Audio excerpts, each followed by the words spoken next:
আজকের ভিডিওতে আমরা বেশ কয়েকটি কারক বিভক্তি প্র্যাকটিস করব।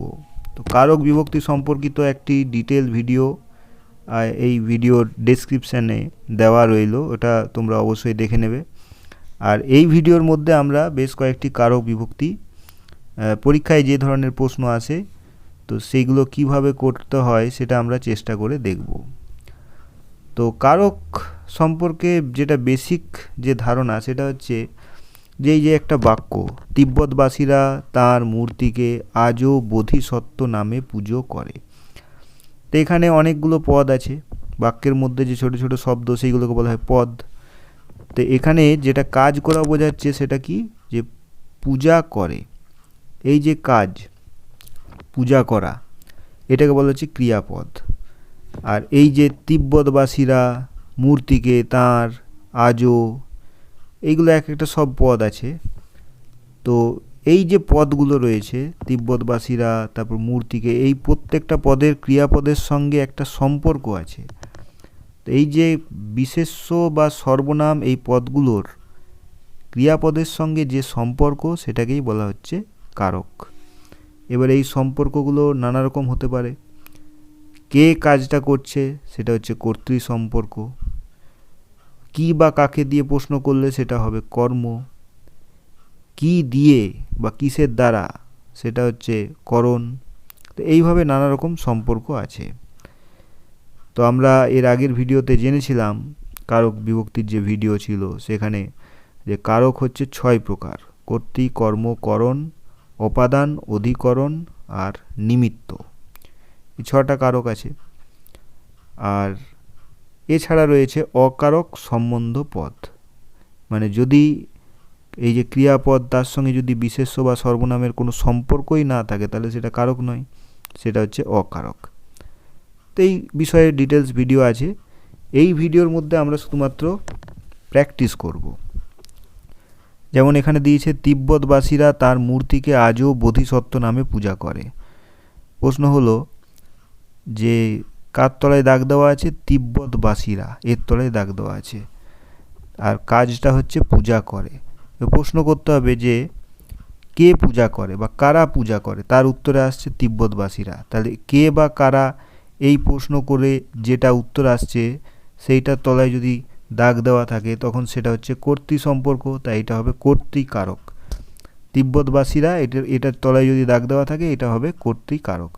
এবার এর সঙ্গে কি বিভক্তি যোগ আছে? তিব্বতবাসীর সঙ্গে রা বিভক্তি যুক্ত আছে, তাই এটা হচ্ছে কর্তৃকারকের রা বিভক্তি। পরেরটা হচ্ছে মূর্তিকে, তার মূর্তিকে আজও বোধিসত্ত্ব নামে পূজা করে। এবার প্রশ্ন হলো কাকে পূজা করে? মূর্তিকে। কাকে পূজা করে? মূর্তিকে। কি বা কাকে দিয়ে প্রশ্ন করলে যে উত্তরটা পাওয়া যায় সেটা হচ্ছে কর্মকারক। তাহলে মূর্তিকে তলায় দাগ দেওয়া আছে, তাই এটা হবে কর্মকারক। মূর্তির সঙ্গে কি বিভক্তি যুক্ত আছে?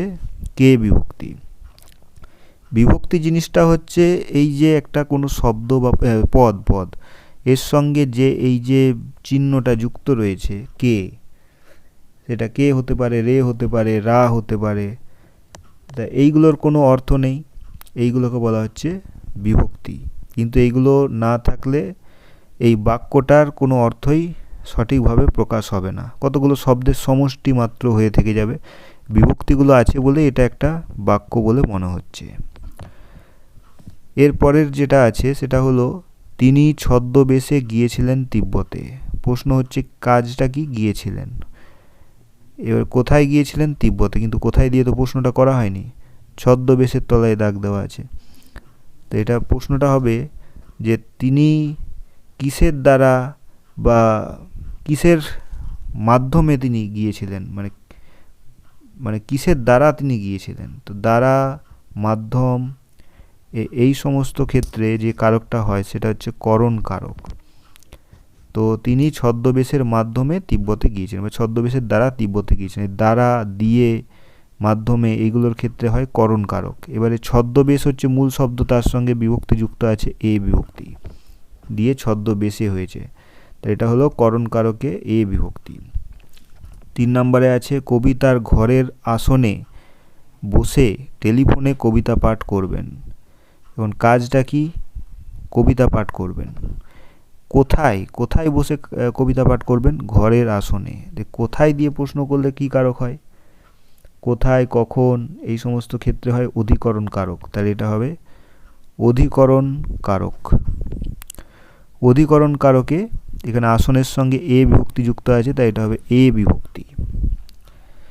অধিকরণ কারকে এ বিভক্তি। এরপরে আছে টেলিফোনে কবিতা পাঠ করবেন। কিসের মাধ্যমে কবিতা পাঠ করবেন? উত্তরে আসছে টেলিফোনের মাধ্যমে বা টেলিফোনের দ্বারা। তো এই দ্বারা মাধ্যমে এই ক্ষেত্রে কি কারক করব? করণ কারক। তাই এটা হবে করণ কারক। টেলিফোন যুক্ত এ দিয়ে হয়েছে টেলিফোনে, তাহলে এর সঙ্গে বিভক্তি করব এ বিভক্তি। 4 নম্বর আছে কবি সেদিন আমাকে বাগে পেয়েছিলেন। এখানে কাজ হচ্ছে পেয়েছিলেন। কাকে পেয়েছিলেন? আমাকে। কাকে দিয়ে প্রশ্ন করলে হয় কর্মকারক। কর্মকারকে এখানে মেন শব্দ হচ্ছে আমি, তার সঙ্গে যুক্ত হয়েছে কে, দিয়ে হচ্ছে আমাকে, তাহলে এখানে কে বিভক্তি। কর্মকারকে কে বিভক্তি। পরের আছে শরৎ দাসের ভ্রমণ বৃত্তান্ত থেকেই তিনি সর্বাধিক সাহায্য লাভ করেছিলেন। কাজটা হচ্ছে লাভ করেছিলেন। এবারে কি থেকে তিনি সাহায্য লাভ করেছিলেন? ভ্রমণ বৃত্তান্ত থেকে। তাহলে কি দিয়ে প্রশ্ন করলে আমরা যেটা করে থাকি সেটা হচ্ছে কর্মকারক। তাহলে ভ্রমণ বৃত্তান্ত এটা হবে কর্মকারক। ভ্রমণ বৃত্তান্ত এর সঙ্গে কিন্তু অবিভক্তি যুক্ত আছে বা এক্সট্রা কোনো আ বা রা এ এই সমস্ত কিছু নেই, অবিভক্তি। অবিভক্তির ক্ষেত্রে আমরা যেটা ব্যবহার করি কারক বিভক্তিতে সেটা হচ্ছে শূন্য বিভক্তি। তাহলে এক্ষেত্রে হবে কর্মকারকে শূন্য বিভক্তি। পরেরটা আছে নরেশ ভিড় ঠেলে এসে বললেন আপনি এই ছায়াটায় দাঁড়ান একটু। নরেশ ভিড় ঠেলে এসে বললেন আপনি এই ছায়াটায় দাঁড়ান একটু। তাহলে এখানে কাজ হচ্ছে দাঁড়ান। একটা কাজ হচ্ছে বললেন, আর একটা হচ্ছে দাঁড়ান। তো এখানে যেটা প্রশ্নটা যেটা হচ্ছে যে কোথায় দাঁড়ান? উত্তর আসছে ছায়াটায়। কোথায় দাঁড়ান? উত্তর আসছে ছায়াটায়। কোথায় দিয়ে প্রশ্ন করলে যেটা উত্তর আসবে সেটা হচ্ছে অধিকরণ কারক। এবারে অধিকরণ কারকে এখানে কি বিভক্তি যুক্ত হয়েছে? লাস্টে অন্তস্থ। তাহলে এটা হবে অধিকরণ কারকে অন্তস্থ বিভক্তি। পরেরটা হলো এবার পটলবাবু লোকটিকে দেখতে পেলেন। পটলবাবু কাকে দেখতে পেলেন? লোকটিকে। তা কাকে দিয়ে প্রশ্ন করে এই উত্তরটা আসছে, তাই এটা হবে কর্মকারক। কি বা কাকে দিয়ে প্রশ্ন করে যে উত্তরটা আসে সেটাতে হয় যে সম্পর্কটা হয় সেটা হচ্ছে কর্ম, তাই এটা হবে কর্মকারকে। এবার লোকটির সঙ্গে কে যুক্ত আছে, তাই এটা হবে কে বিভক্তি। কর্মকারকে কে বিভক্তি। পরের প্রশ্ন নরেশ এক ভাঁড় চা নিয়ে পটলবাবুর দিকে এগিয়ে গেল। নরেশের তলায় দাগ দেওয়া আছে। প্রশ্ন হচ্ছে যে কে পটলবাবুর দিকে এগিয়ে গেল? নরেশ।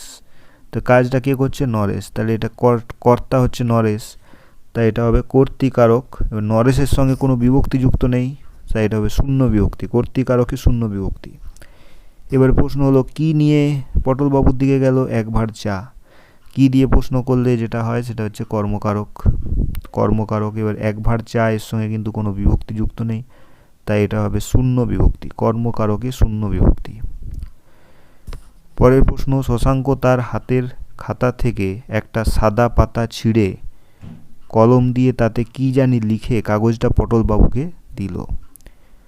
এবারে প্রশ্ন হলো কোথার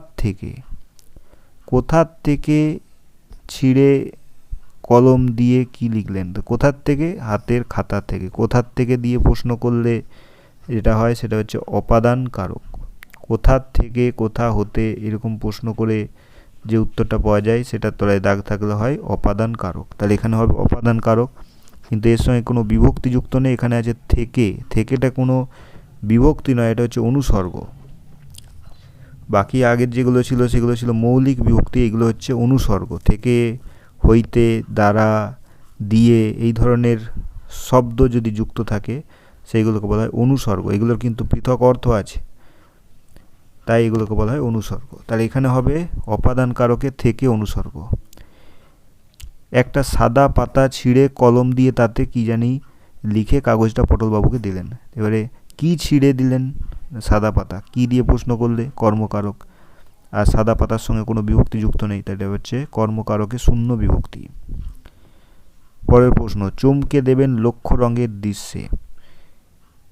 চমকে দেবেন লক্ষ্য রঙের দৃশ্যে, কাজটা হচ্ছে চমকে দেবেন কিসের দ্বারা? দৃশ্যের দ্বারা। এই দ্বারা দিয়ে এই সমস্ত ক্ষেত্রে হয় করণকারক, তো এটা হবে করণকারক। এবার দৃশ্যের সঙ্গে এ বিভক্তি যুক্ত আছে, তাই এটা হবে করণকারকে এ বিভক্তি।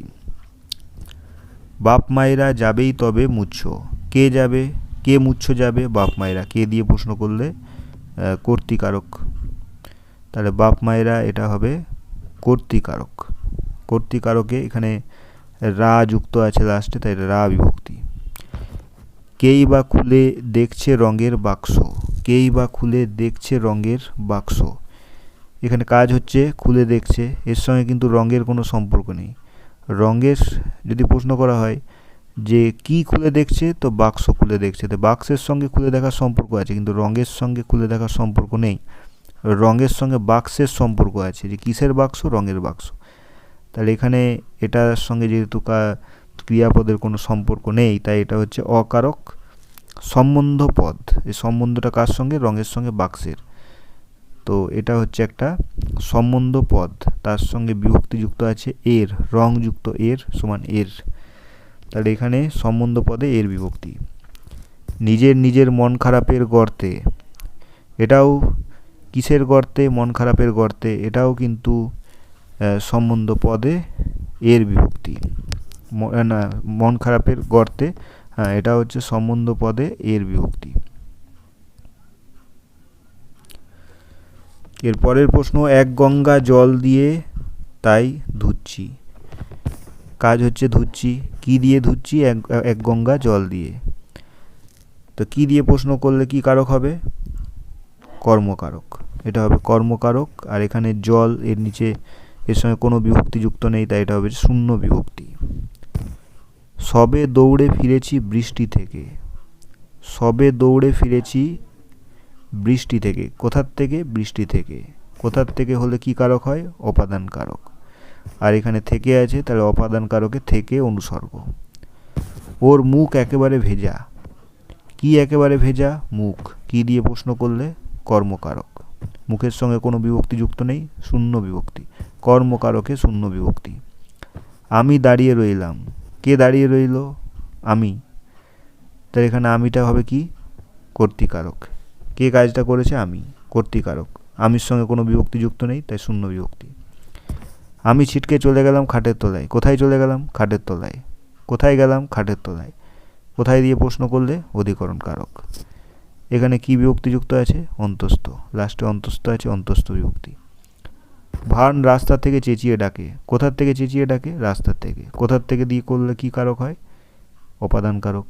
এখানে থেকে আছে, তো থেকে অনুসর্গ, অপাদান কারকে থেকে অনুসর্গ। তো বন্ধুরা, আজকের ভিডিওতে আমরা বেশ কয়েকটি কারক বিভক্তি সম্পর্কিত প্রশ্ন প্র্যাকটিস করে দেখলাম। আর কারক বিভক্তি সম্পর্কিত যে ডিটেলস ভিডিও আছে, সেটা এই ভিডিওর ডেসক্রিপশানে দেওয়া রয়েছে, সেটা দেখলে এই অনুশীলনীগুলো করতে আরও বেশি তোমাদের সুবিধা হবে। তো বন্ধুরা, আজকের ভিডিওতে এতটাই, দেখা হচ্ছে পরের ভিডিওতে। ততক্ষণ পর্যন্ত সবাই ভালো থাকবে।